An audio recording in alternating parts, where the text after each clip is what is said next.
Welcome everyone to Latter Daily Digest, where we honor, you know, uh, people who have, you know, spent their time creating things like podcasters or authors. And we have with us today Joseph Geisner, and he was integral to the creation of this book. Here it shows he's the editor of it, and we're going to talk about that later. But first, Joe, there you go. First, tell us about Joe for 5 minutes, like a life sketch, like it's your funeral. Well, Will, my good friend Will Bagley always says he's before he passed away, said that he was the luckiest historian to have ever lived. And I often think I'm just the luckiest kind of guy because um, I grew up in Glen Ellen. And if people don't know where that is, it's in the Valley of the Moon. Jack London actually wrote a book fiction called Valley of the Moon. As David Bouverie said to me, that it's a horrible book, but it it's where Jack London lived probably the largest amount of his life. He passed away in Glen Ellen. Oh, so as an Um, adult, he lived there. yes, yeah. After he did his Yukon stuff, he married Charmaine, and he, which was actually his second marriage. A lot of people don't know that, but that was his second marriage. But Charmaine and he were really soulmates. And so anyway, I did my scout project actually at the park, the state park in Glen Ellen, and What major city is that closest to? well, major city would be Santa Rosa, Okay. but it's in the Sonoma Valley, Valley of the Mhm. Moon, and Glen Ellen's unique for the valley because we were like a little valley in the major valley. Sonoma Valley is only about 10, 12 miles north south, and only about maybe 4 miles east west, three to 4 miles east west. It's not a large valley.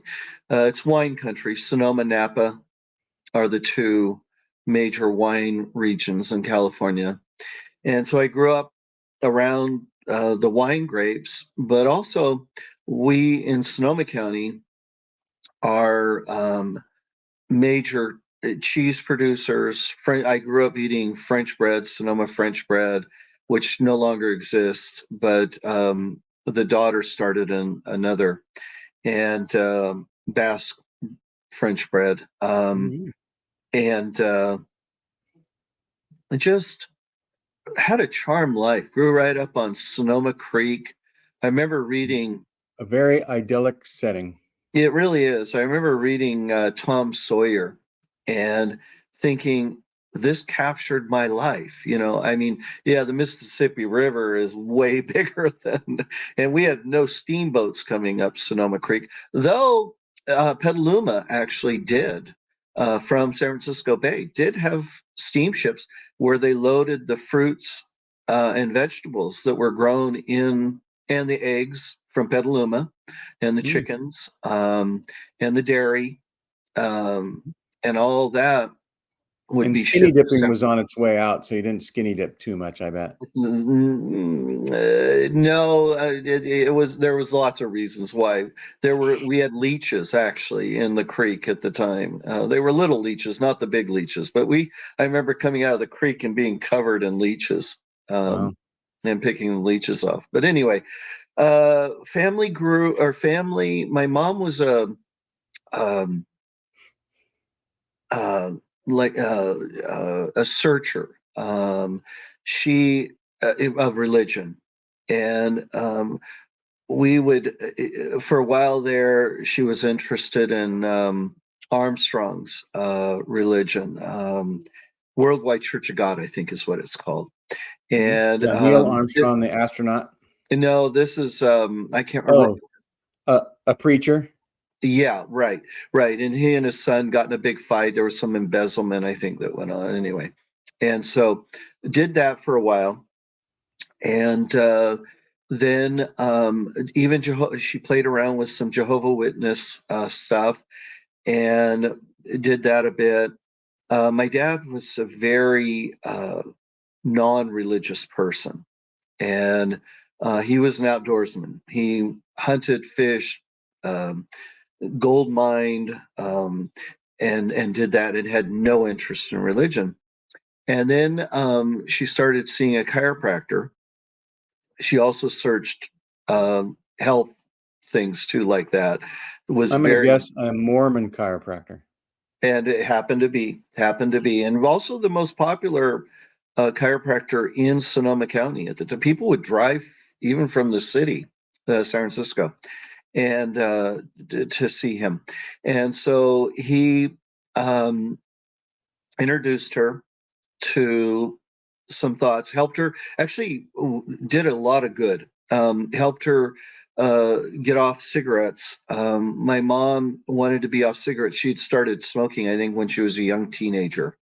And, as we all know, the cigarette industry is one of the most evil groups of people, and raise nicotine so that you would become addicted after a few cigarettes. And as a young girl, she became addicted shortly after.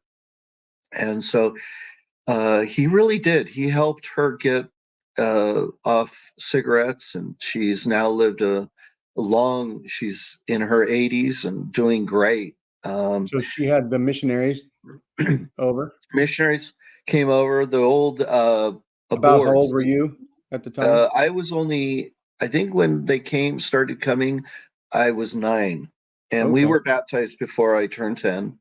And but it was the old boards where you would, they'd stick things. I can't remember. It was Flannel before board or the something. discussions that we had, which were the Mr. and Mrs. Brown, and that, The those, rainbow colors yeah. discussion. And so they were one was a convert, and my mom really really liked him a lot. The other one was from somewhere southern Utah, I think, area, and he was more, well, let's just say, immature, and I adored him because I was only 9 years old. And so we were baptized. We were the golden family, and we my dad really didn't want anything to do with him, but about a year or two later, he ended up joining. Did you And have many siblings? I have 3 half sisters. They're from my dad. I call him my dad because he really raised me, and I adored him. I just lost him. As you know, I had about 20 some people pass away right at the before COVID, actually, just before COVID, and a year there, and he was one of those people that I lost. And so he was up at his gold mine, and was getting into his sleeping bag and died of a massive heart attack. Wow. Um, and so, So you're but he baptized at 10 and 9. I was at 9. Yeah. 9, and you hadn't grown up seeing deacons pass a sacrament or anything like that. So it was all kind of a new experience for you, probably. Yeah, yeah. I was only in primary, just as a blazer. So I thank goodness I didn't go through those younger stages. So I started in as a blazer, and then deacon, teacher, priest, mission, married in temple. Where'd You you know serve that a mission? Colorado Denver mission, which was at the time was one massive mission. I was mainly in Colorado, but I also served a little bit of time in 4 or 5 months in Liberal, Kansas, flattest place on earth. Wow. You could see the curvature of the earth out there. I actually liked it, even though people out in Kansas weren't particularly thrilled about me. Once they heard I was from California, they sort of So I had a Being from California was worse than being a Mormon. Pretty much. My companion was from a little dinky town called Sweet in Idaho, so Sweet, Idaho. And they loved him because he was just an old farm boy, you know. And I did too. He was my favorite companion. Well, two. There was a convert that I became in Glenwood Springs, and those two were my favorite companions. But anyway, and so yeah, I served in Glenwood Springs, which we covered Aspen and Vail because we were there the winter months, and that was Wow. fun. I fell in love with Aspen, but as my friends say, well, of course you did because it's California. So anyway, Yeah, because so you grow up in an idyllic situation and then you go on a mission to a really pretty area, yeah, except for maybe the I loved Colorado, still do to this day. I still love Colorado. So yeah, Mhm. yeah. And so after your mission, So, but in high school, this is where the oh yeah, book would come in. So in high school, we went to do genealogy. My mom loved doing genealogy, and I enjoyed it too. So we drove to Wisconsin and Minnesota. The summer I was 17, and on the way back we had car trouble, and so we stayed at one of those motels there on North Temple, just outside of downtown. And every day I would get up because we had to wait for the part to come and different things. And so um, we um, so I would get, I don't think I ever even took the bus. I think I just walk from the motel into Temple Square area, and I went to all the historical sites that I could get to pretty easy. And the ZCMI shopping center was there, and they had a downstairs. They had bread they would make every day, and they'd lather it up full of butter. And boy, I would go there and get my slice of bread and eat that, and then I just go to all the historical sites. And so I was standing in the church office building and looking at the roster or the employee list at the elevator and to go upstairs.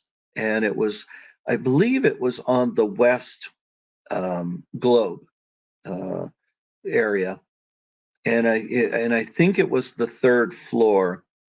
Whereas the historical department was not the church history library at the time; it was the historical department. And Leonard Arrington in '77 was church historian. And so I'm standing there looking at the list, and Ron Walker comes up to me. And I don't even think he had his PhD. He was still working on his PhD in '77. And he had these, very nerdy glasses on. And he walked over to me and said, "Can I help you, young man?" And I had a full, black beard, a wow. long hair. That was, and right now, I need a haircut, but I mean, it probably went down to my shoulders, Yeah, not the and typical Mormon look. or at least not the BYU look. I looked Mormon in California, but I didn't look Mormon at BYU. Right. So, and I didn't look like Ron Walker, who was clean shaved, and he looked like a missionary. And so he asked me, if he could help me, and I said, yeah. I said, I'd like to meet, precocious young kid. I said, yeah, I'd like to meet the church historian, That's having right. really no idea who Leonard was even. Right. Not the prophet, not any apostles. You No, were interested in history. You got the history bug. yeah, I wanted to meet the church historian, whoever that was. And so he goes, I think we can do that. And so he gets me on the elevator and pushes the button, and we go upstairs. And um, so he takes me to Leonard's secretary, and I sure wish I remembered her name. But anyway, she was just a nice person. And so Ron turns me over to her and says, this young man would like to meet Brother Arrington. And she goes, I think I think I can make that happen. So she pushes her button and says, Brother Arrington, there's a young man here who would like to meet you. And so I go in, and he's got, at least this kind of a bookshelf behind, or adjacent to his desk. He had a big desk there. And so, and like I said, we had done a trip to the Minnesota and Wisconsin. And so I was reading some encyclopedias that were on one of the relatives' bookshelf. And I was looking up Mormons, I think Mormons in Ohio. And yeah, it would be Mormons in Ohio, maybe even Mormons in Illinois too. But it was talking about the thing that stands out, and I remember reading it just like it was yesterday, is that Parley Pratt had denounced Joseph Smith, and that Joseph Smith had done a banking scheme and taken the money from the members, and had fleeced them, essentially, um, and that Parley Pratt had denounced Smith in the Kirtland Temple. And I was shocked. I mean, I'd read quite a bit of the autobiography of Parley Pratt by that point, and remember being spiritually uplifted when, Pratt speaks of Smith in Liberty Jail, standing there in shackles, and calls the guards fiends of hell, or Hell. fiends of the devil, or whatever. And Mm-hmm. either you will die at this moment, or I will cease. Or either you Yeah. will, or I will cease to exist, or Stop something. your filthy mouth. Yeah. And I'd read that, and I mean, I'd even said it when, I used that as a talk that I had given in Mutual, because um, I was one of the assistants to the bishop, and so I, would conduct the Mutual. That's right. So, And so you so have the church historian in front of you, and you're going to ask him a question about So that. and so Leonard, I don't think Leonard, it's Leonard just said, I think Leonard sort of said, yeah, history's complicated, or something, like, it wasn't, Mm-hmm. I don't remember, it wasn't really a big deep, he didn't give me a lot of detail, but he pulled off of his shelf um, Story of the Latter-day Saints, which had just been published just a few months before, and was shortly to be banned by Ezra Benson, Mark Peterson, and Boyd Packer. Mm-hmm. And so he said, "This, you need to get this." And so for Christmas, this is in July, I think. So at Christmas, I got Story of the Latter-day Saints, and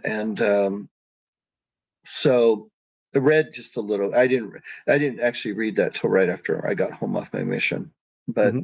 so anyway, and he had also there was a couple other books that the 70s book. Remember when the wards used to have 70s bookstores, and you'd go to Sure. them and buy your books, And but on my mission then, and I've still actually have quite a few. I've still got my documentary history of the church by Joseph Smith, and so I bought those at steep discounts, because they gave us missionaries in the 70s bookstores steep discounts. So I think they gave them to us at their cost, or sold them to us at their cost. Right. So instead of eating food, I would buy books and send them home. I'd box them up and send them home.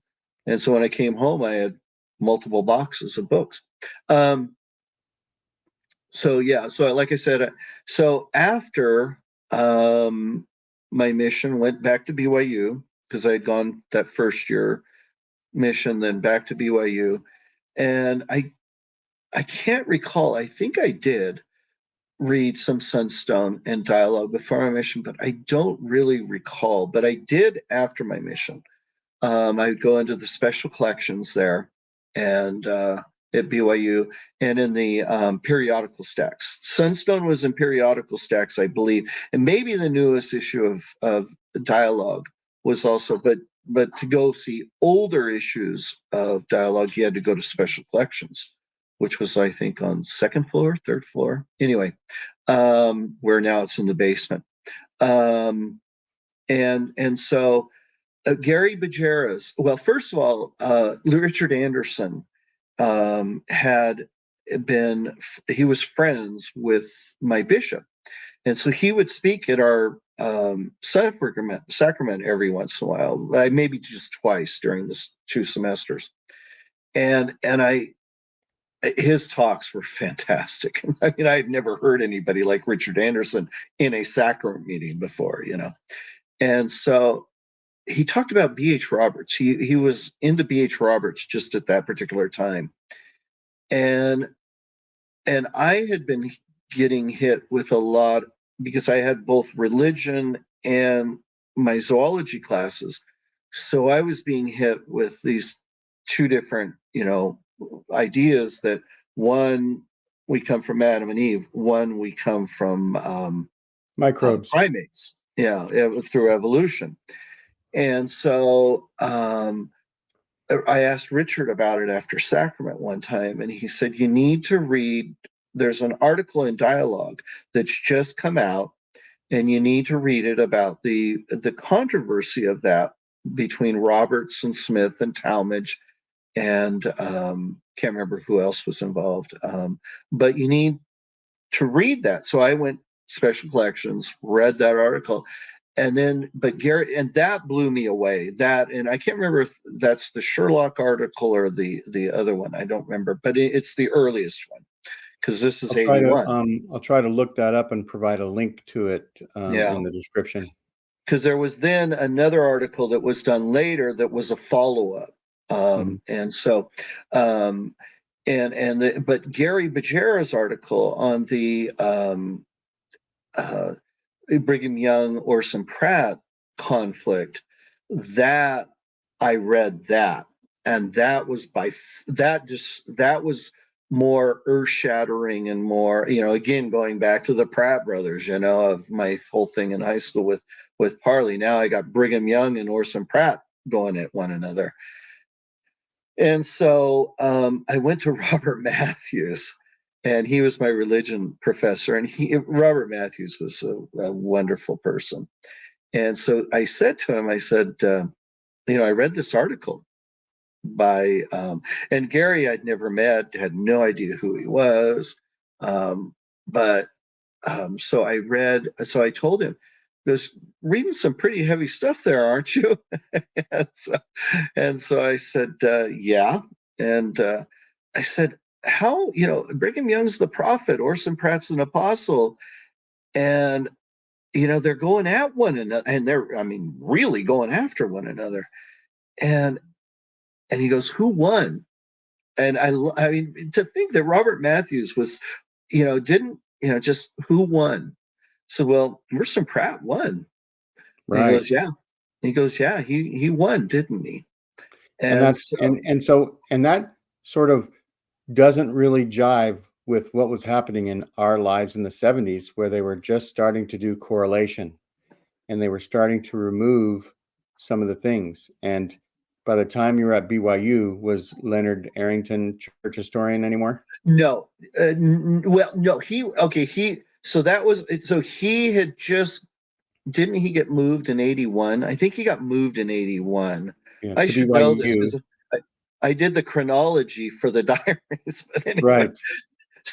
So he moved, I think he moved in 81. He was technically released in 81. I've got that letter from Gordon Hinckley to Leonard that released that went to him, but didn't get aired publicly, really. Yeah. And I didn't know about all that. I didn't learn about that until a few years later. And so but still, you were learning history that was not taught in Sunday school. Right. That's right. And so I get married and start having kids, start from bare bones trying to open up a business, and I don't have time for reading. And so I got hurt I had a person take a piece of wood and try and kill me, and so I got hurt. And so because of that, I was spending a lot of time actually sitting in a chair like this. Mm-hmm. And a friend said, "Hey," and her sister-in-law was the Lindsay Hansen Park of Sunstone at the time. And she said, "I got all these Sunstones if you want to read them." And Do you so remember who her sister-in-law was at the time? I should say, yeah, Lynn Whitesides, who Okay. happens to also become one of the September 6th in Right. '93. And Lynn was my Sunday school teacher in 16, 17-year-old. And so, but Lynn was not doing anything to a son. She was actually just a young woman. She was only a Mm-hmm. few years older than I was, or still am. She's only a few years older. So anyway, so so I start reading Sunstones while I'm laid up, and that's all I Recuperating. do is read Mm-hmm. Sunstones. And then I go to a Sunstone in Concord, and um, Linda Sillitoe and Alan Roberts' Salamander um, it just came out, and it was, as a matter of fact, I could even I bought a copy in Santa Rosa, um, and who buys Mormon books, and in California, that they happen to have a brand new copy, and at Books Inc., which is now out of business, and so I couldn't put it down. I think I read it within 24 hours. I read the entire. I couldn't sleep. I had to read it. I mean, it's still one of my favorite books of all time. Uh, and you will meet book collector after book collector after book collector who started out reading Salamander and starts in collecting. And so at that point, I go to Sunstone in Concord, meet some other local people here who are into Sunstone and dialogue. And so they start making photocopies of their dialogues. And so then I read everything, and I can't stop. And then This is the late 1980s. this is right, late '80s. That's correct. And so then I start making my pilgrimage to Salt Lake every year in the summer, both to buy books and go through. There were 5 bookstores you would hit back in those days, 3 in Provo, 2 in Salt Lake, Sam Weller's in Salt Lake, and Benchmark Books. And there's only one of those, I think one of those, Provo, yeah, only one of those left, Pioneer Books, which was by the DI in Provo, but it's now on Center Street in Provo. And so, and I'd be in these bookstores and I would meet historians. They would just drop by to shoot the breeze with Richard Horsley, who had Pioneer Book, or Walt West, Walt West bookstore, or Neil Burnett at Neil Burnett's bookstore there in Provo, or Benchmark Books. Brent Ashworth came in one time and was at Benchmark Book talking to Kurt, or Weller's. Different people would walk in, and they were on Main Street there, 3rd South and Main, I think. And And you would so also go back to the Mormon History Association meetings I that never did. time? I did not Not do yet. that. Yeah, because about that time, my wife Susan got sick. About the end of that, uh, uh, all that stuff, and so I just never got to a MHA until I think it was like 2000 or so. It was Sacramento. And so, yeah, so a full decade and almost a decade and a half went by before I ever made it to MHA. But Sunstone was my family. And to this day, I would say Sunstone is still my family. It was where I could go and be who I had become from reading. I remember Will Bagley's Blood of the Prophets came out, and I was so excited to tell a friend, and he was also my home teacher, and then we were home teaching companions for a while.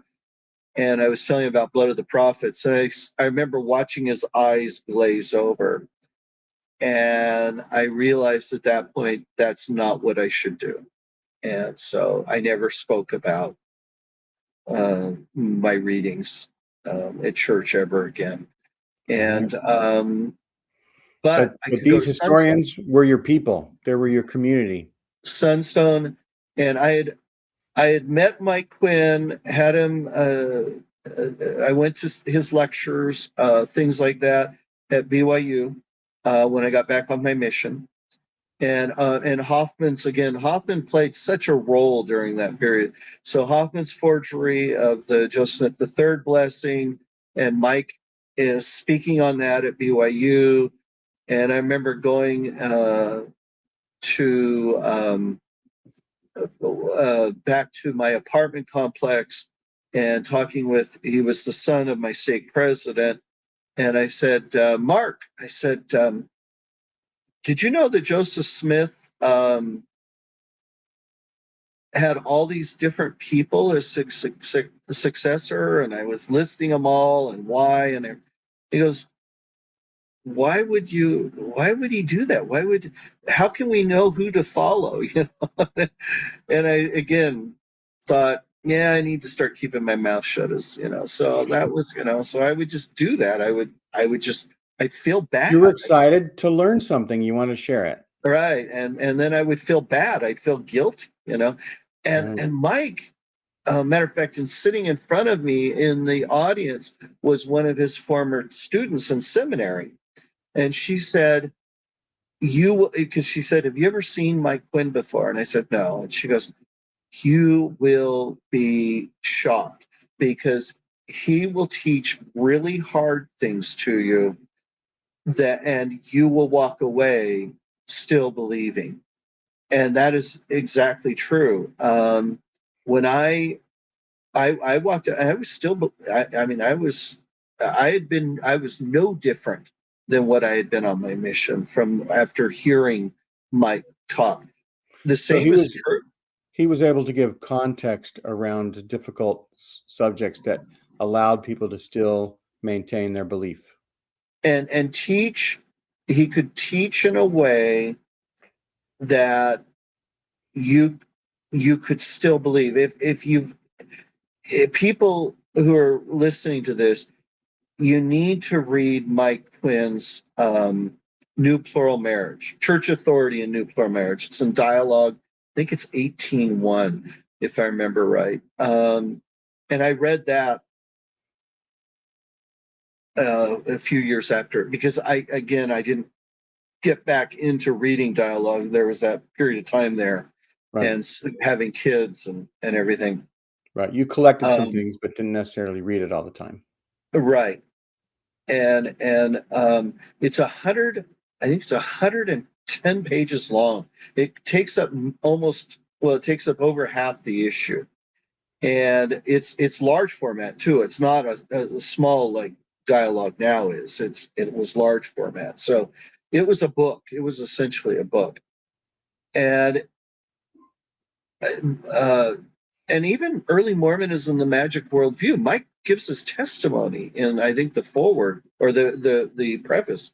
Um, those you can read those, and you walk away going, "Oh yeah, I can. I believe." Mike wrote faithful history, and I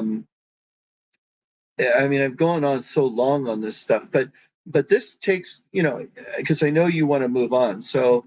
Yeah. So Um, this is all your preparation to being in a place where you could become the editor of a book. How does that happen? and yeah, and I hope I've conveyed how I I idealized these people. Val Avery. I remember going to some, and just thinking, this is amazing. This person is amazing. So Gary Bajera, I don't know, 8 years ago, 6 years ago, something like that, said to me, "Would you be interested in editing a book?" I'm a nobody, you know. I'm thinking, Right. You're just a editing a fanboy. book, you know, me. And he said, yeah. He goes, I'll even make it easy on you. You just need to get permission from like Dialogue Sunstone, any kind of a BYU studies, any kind. Whoops, I'm sorry. Any Okay. kind of a periodical that has an article that you know, and you have to pick a theme. So whether it's temple or plural marriage or whatever, and Signature had done that before. Matter of fact, Gary had done one of those called Line Upon Line, which is a fantastic anthology if people haven't seen it So or it's read like it. a compilation of essays. Yeah, and so I had to come up with an idea, and I thought about it and thought about it and thought about it, what I wanted to do, and I went back and I said, Gary, how would you feel if Bob Flanders, I when I met Bob, I told him, I said, "You're the Fawn Brodie of the RLDS," and he laughed and he goes, "That's the nicest compliment anybody's ever said to me."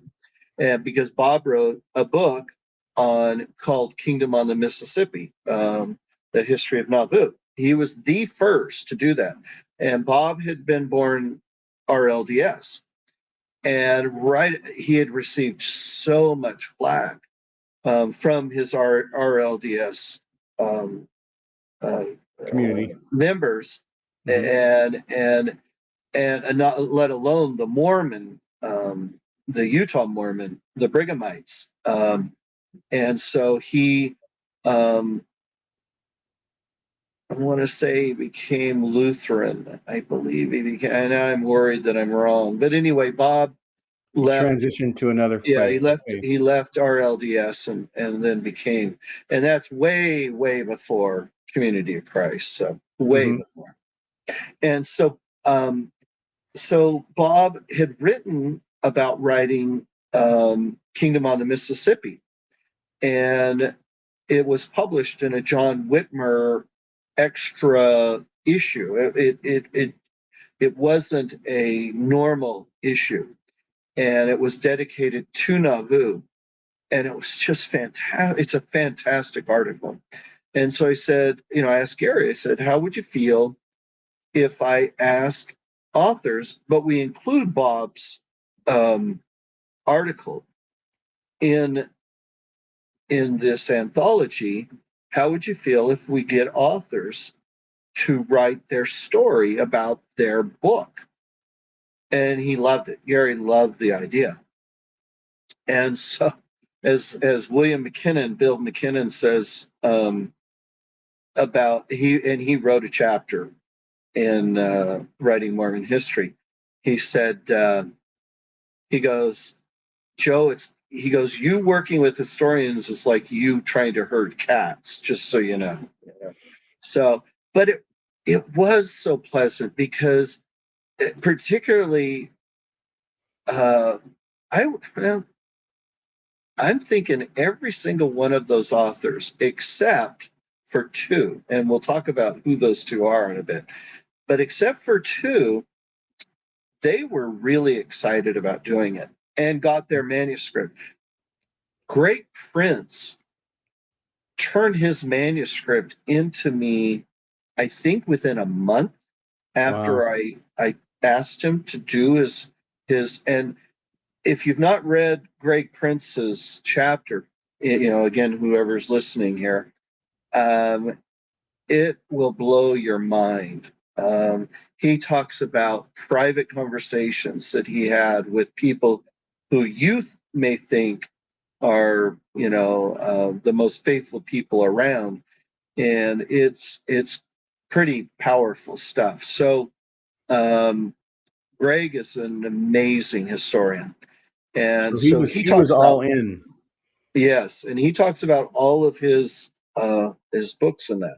So Greg, but yeah, and Will Bagley had his into me quick. I mean, Bill McKin. I mean, anyway, and so they were excited, The two who weren't so excited, and yet their two chapters are extremely significant.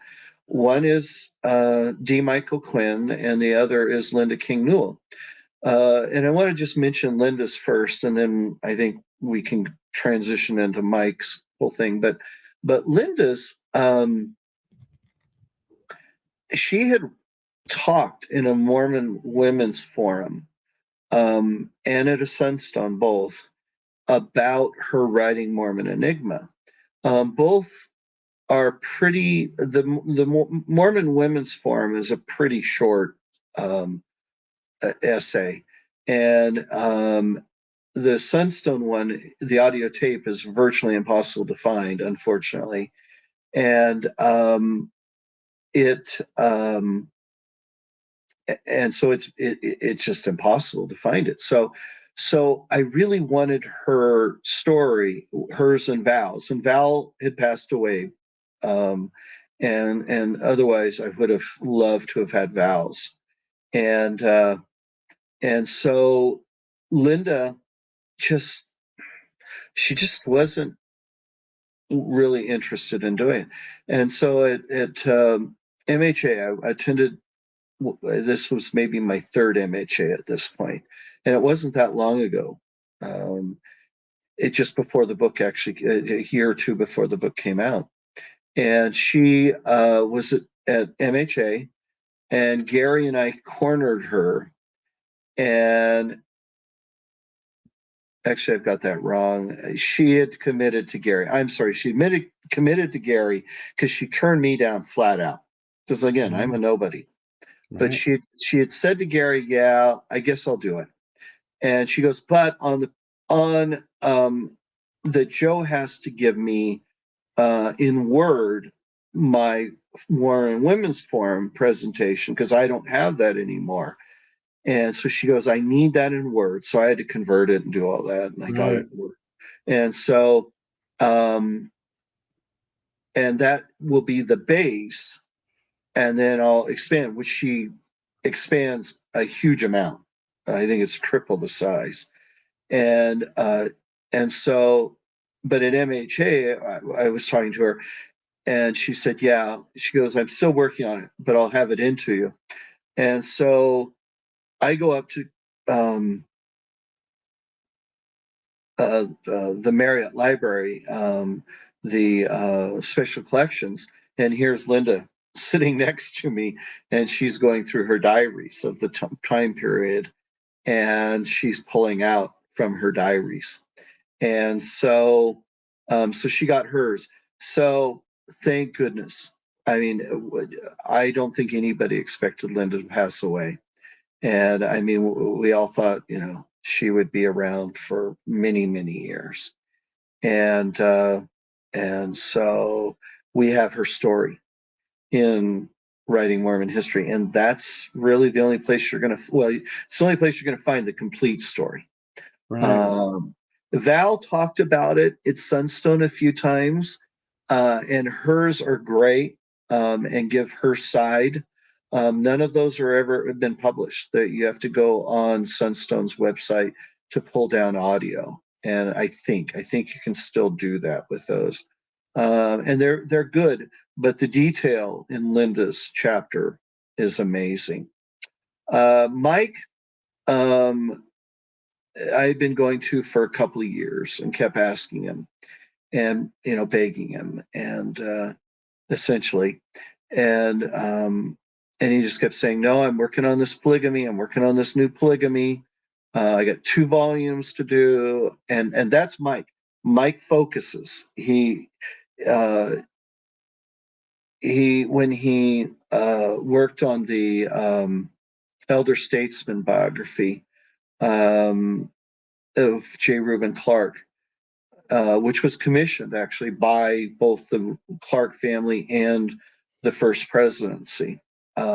Marion Romney writes the foreword in it, and it's a BYU published, which is an interesting story. Mike's told it many times, but so after that was published, and I don't think that it may be in Writing Mormon History. I can't remember now, because I've heard it so many times. But Mike wrote that biography of Clark. It's published by BYU, and it is an amazing piece of work. He goes to Europe for a sabbatical, and Packer stops any reviews that would be done by BYU Studies, Deseret Book, anybody could, they could not review it. That would be Church News, and I think that's the biggie. Is the Church News was supposed to do a review, and those would promote the book, right? Oh yeah, big time. I mean, can you imagine the church? I mean, that's all Deseret News subscribers plus all the people outside of Utah who got it in the mail like we used to get it back in those days. And so Packer stops it cold, and Mike gets a phone call from a friend and says, Mike, this is what's happened. So Mike gets on the phone, calls Tom Monson, and says, I've been told this is happening. And so Monson gets on the phone and tells Deseret News to get the review published immediately. So it becomes a major hit. It sells tens of thousands of copies. Probably one of BYU Press's largest press runs. And it's part of a set that I think Yard, David Yard, I think, who's like a son-in-law or nephew or something of J. Reuben Clark, and a real intellectual, edited the other volumes, but Mike did the church years. And so anyway, so Mike so Mike's busy. He's telling you he's got all these other projects to do. You have a deadline. And Gary finally says to me, he says, I'm going to ask him one more time. He says, I'm going to do this in a group email. So it's you, me, and Mike. And, because Mike and I had been emailing separate, and then Gary and he had been emailing separate. So anyway, so Mike comes back and he goes, how can I refuse Joe Geisner? And so he goes, here's what I'll do. I'll send you the memoir I'm working on, and I will allow you to include it. I will select what I want to be in it in the chapter, and I will send it to you.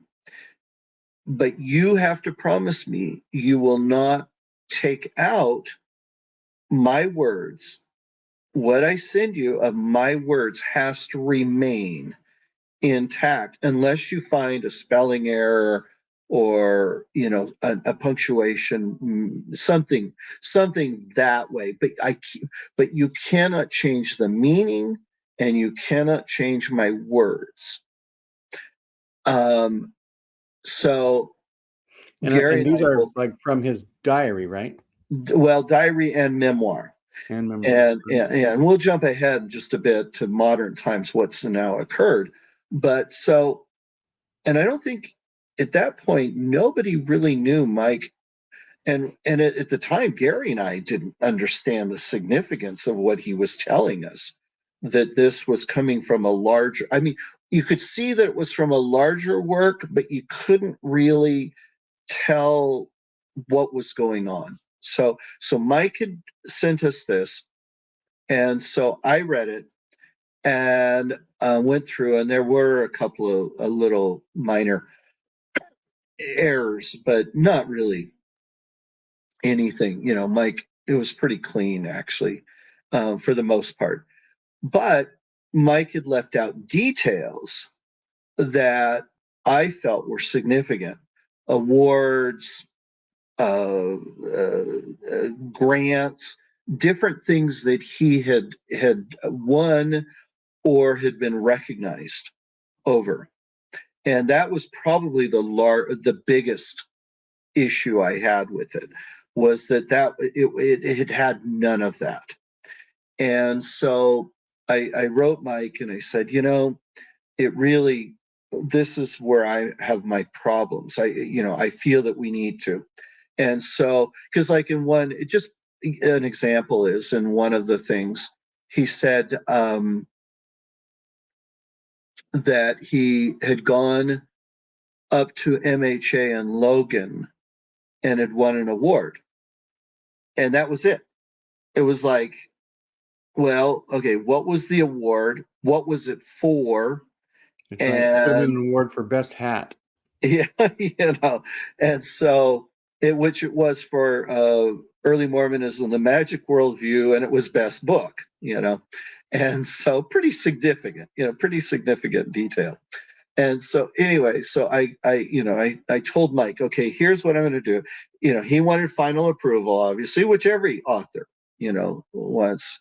And so I added all that kind of stuff and did that. And then we went through a whole list of, where he had won, like I did for Levina and I did for Leonard Arrington's journals. We I did that for Mike's memoir and diary entries. So yeah, I think next week, Tuesday, Benchmark, in 2 days, Benchmark is getting their shipment of Mike Quinn's memoir, which is a book. And so Mike's son, who is going to be at Benchmark to do a signing and discussion in a few weeks, I think, or next week. I don't know. It's sometime. I'm not going to be able to make it because I don't do snow in the winter time. I don't do snow. That's right. And Utah's under snow right now. So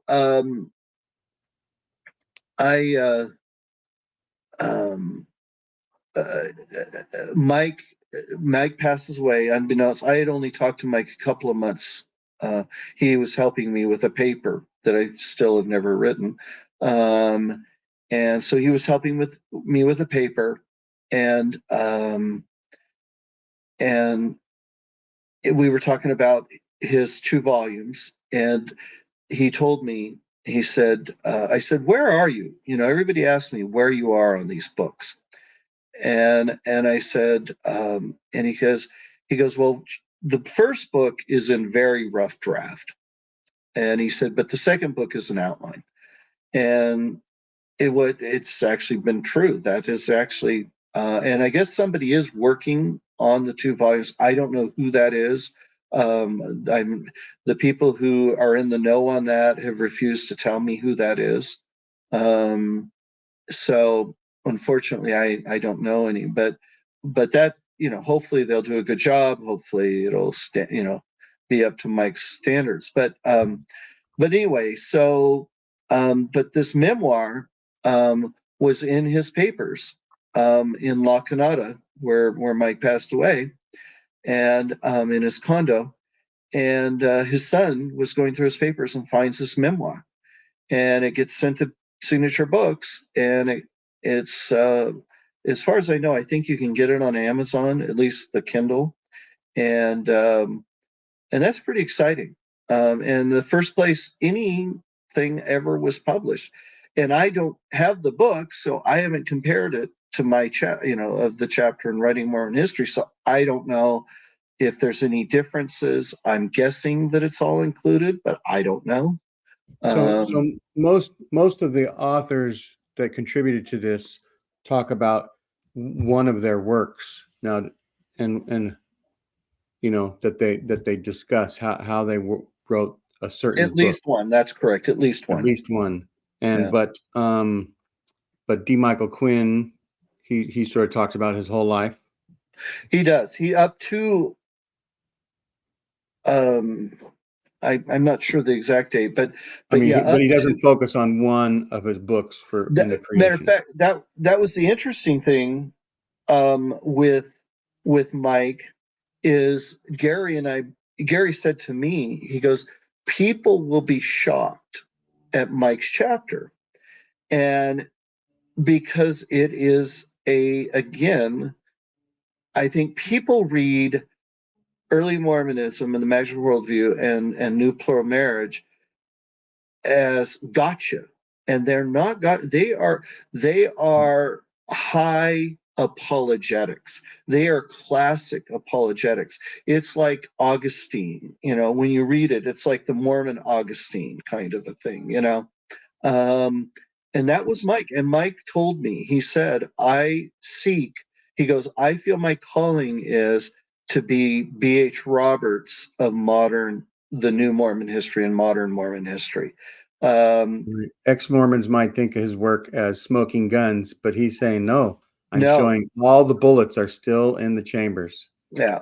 And so and that was his chapter, was the his you get an intimate look at who the Mike Quinn I knew from 1981 on. Right. That's the Mike Quinn that's in the chapter, and you're going to get that in the memoir that Signature Books just published as well. I saw a piece that John Hatch wrote, and basically said people are expecting different things out of this memoir. And the thing you're going to read out of it is a man who struggles with his sexuality, which I believe is tied in with his. I sincerely believe it's tied in, and Mike would probably be offended by me saying this, but his desire to write faithful history. Um, Mike was a believer, and that comes out in the chapter very well.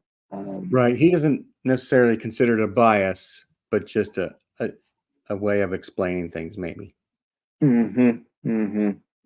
So, would you like to discuss a little bit about what's coming up?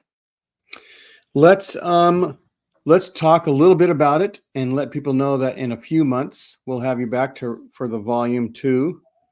So this is called Writing Mormon History, Historians and their books.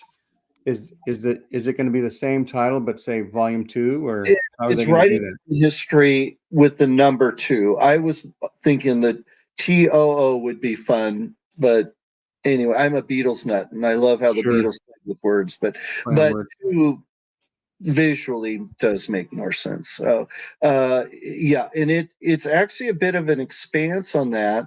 There will be there's 2 chapters on the Seventh East Press, which Okay. I think is the most significant outside of the Daily Universe. And I was not a student at BYU during the student review, but I read the student review. I was a student at Seventh East Press, and it was powerful what it did on campus, and it is still relevant today. It's basically the genesis of new Mormon history from people outside the church, From or from a not. BYU perspective. Right. Yeah, from a BYU perspective, I would say more. But they had interviews by Mike Quinn, by matter of fact, it was Sterling McMurrin's interview that got them kicked off campus. Because the paper was actually sold, and that'll all be in these chapters. But the paper was actually sold at BYU Bookstore. So there's that. Connell O'Donovan, who has done a book but not published a book, talks about his journey in writing Mormon history. Connell has done the best work on blacks and the priesthood. I'm sorry, blacks in Mormon history, blacks priesthood Mormon history, and queer history. And so he's going to deal with, that's a chapter that he's dealt with. I'm trying to think if there's anybody else that is outside of, but anyway, so, and then the other authors, and there's 20 authors. Oh, and then there's, I'm very excited about Alice Birch, published an anthology through Deseret Book about Black Mormons and their experience of being Black Mormons in the modern church. So it's a contemporary work. It's contemporary, and her chapter's power. I mean, every single chapter is powerful. BYU professors, I got BYU professors. I've got, like I say, Deseret Book, published authors, the official history of the Relief Society. Jill Durer is done a chapter, and that's exciting. Todd Compton said when he saw the list of authors, he said, "This is almost as good as the book, as the first book." And I laughed. I said, "Well, we don't have you, Todd, but otherwise, That's yes, right. If we had you, then it'd be at least as then good. it would be just as good." But I actually, Gary and I are convinced it's actually just as good. And Barbara is now in charge. Barbara, and so Barbara's written a chapter on Vengeance is Mine. I mean, this is powerful stuff, people, you know, these chapters. So a French woman who is the scholar, basically the Mormon scholar, non-Mormon, she's the Catholic, but of Europe. She's only done the only book, scholarly Mormon book in France. You know, Mike Homer, the premier scholar of Europe and Mormon ties, and Masonry and Mormonism. You know, I mean, this is a hot book. And that's one thing.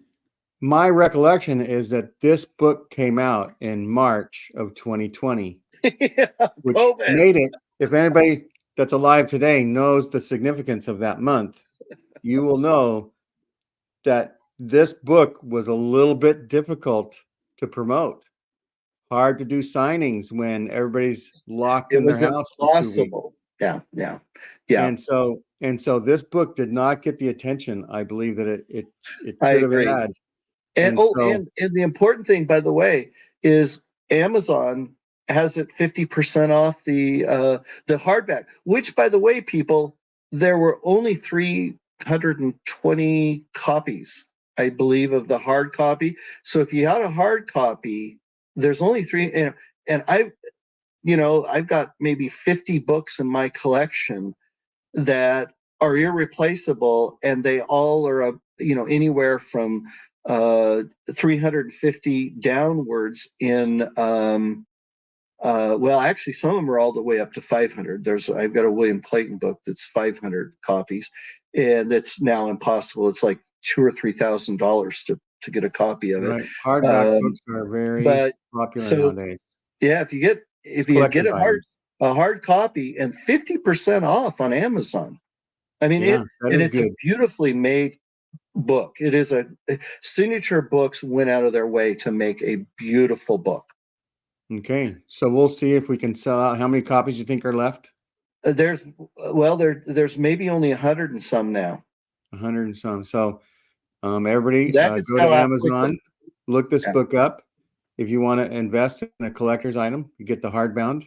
If you want to get the softbound, one little story about Joe and I with this is I saw that this book on the signature list of books, saw that it had just come out, and I called him up and I wanted to know a little bit more about publishing. And I said, "How much does an editor make, when you do a book like this?"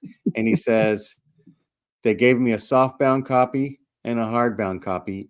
And if you promise to read it, I will send you my softbound copy." And here it is. And I got Joe to sign it when I met him at Sunstone. And so I'm not sure this will ever be worth $1,000, but anyhow, it was thoroughly enjoying it to read. And Well, you bought a hardbound copy, didn't you? I'm going to. I'm Oh, okay. scheduled to. Yeah. Well, So if this group of people do that watch this buy them, they'll be gone. They I will think be I gone. mentioned to you at Sunstone that I was going to buy it, but I think I bought so many other things that I had to limit my expenses at Sunstone. And so anyway, thank you, Joe, for talking about this book. I can't wait. You know, publishers have their own reasons for having their deadlines. It's all done, right? It's in the bank. It's just ready Yeah. for whenever their schedule of printing. They don't want to spend all their money printing things while things aren't really being sold at that point. Yeah. I'm Yeah. sure. And No, so it's anyway, thanks a lot, and can't wait for the next book. And everybody out there, like and subscribe. If you want to send a note to Joe about your experience, reading the book, he's on Facebook. There's different other ways to contact him. You can send it to signature too. And so, thank you very much, Joe, and everybody have a thank good New you, Year. Gene. Bye bye.